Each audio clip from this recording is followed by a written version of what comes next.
Well, as we wind things down here in Jeff City this year, I feel agriculture's had a very good year. It's been busy and hectic, but we've got a lot of good things done for agriculture.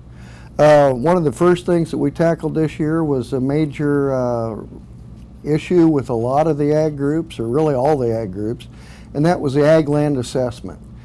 Coming off of a bad year last year and no idea what the future holds, so we thought it was a good year to cap that and hold it at the current level of what those assessments were. We did a cattle disaster bill that actually helped the cattle producers. If there was a disaster in the state, then their income from the disaster payments would be tax exempt.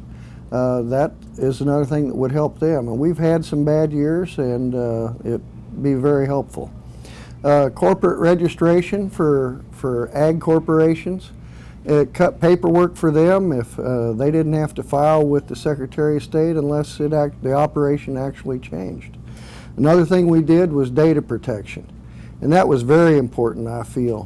When you have agriculture and the producers out there getting involved in voluntary projects to actually make our environment better and see what works better in the state, economically and otherwise, that I think is a very good piece that we got done to protect the names, the addresses, the GPS locations of those places. With the terrorist operations that are going on, it's, I feel, a very good piece. Another thing was the Fertilizer Control Board.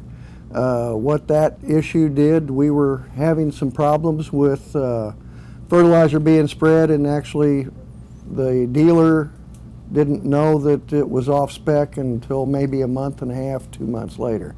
All that fertilizer was gone. So we've increased or decreased the time that it takes for that to be reported.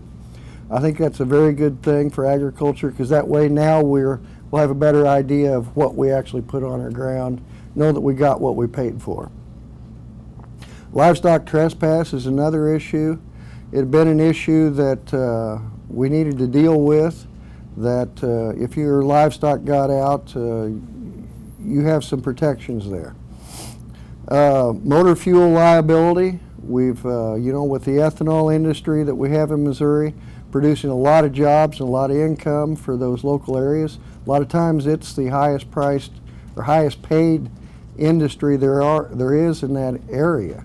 It also helps a lot of farmers' income as they deliver the corn. It's a new market. It's adding value to a Missouri product, and that's what that bill helped. The new generation cattle tax credits, that's other things. If we can grow the livestock industry in Missouri, particularly the beef industry, that's one thing that we're looking to do, and it goes back to what I just said about ethanol. If we can add value to a Missouri product while it's in the state, it's very beneficial for everybody involved. The other thing I'm very proud of that we got done this year, and that was the largest funding ever for the Department of Agriculture.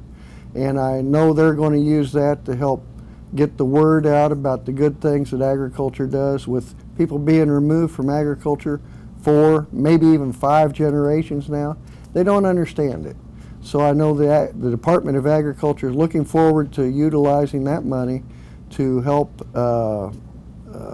tell the good story that we've done in agriculture and why we do what we have to do. Another thing that we've done is the Grape and Wine Board. They were needing some assistance with some flexibility in how they use their money to market the product.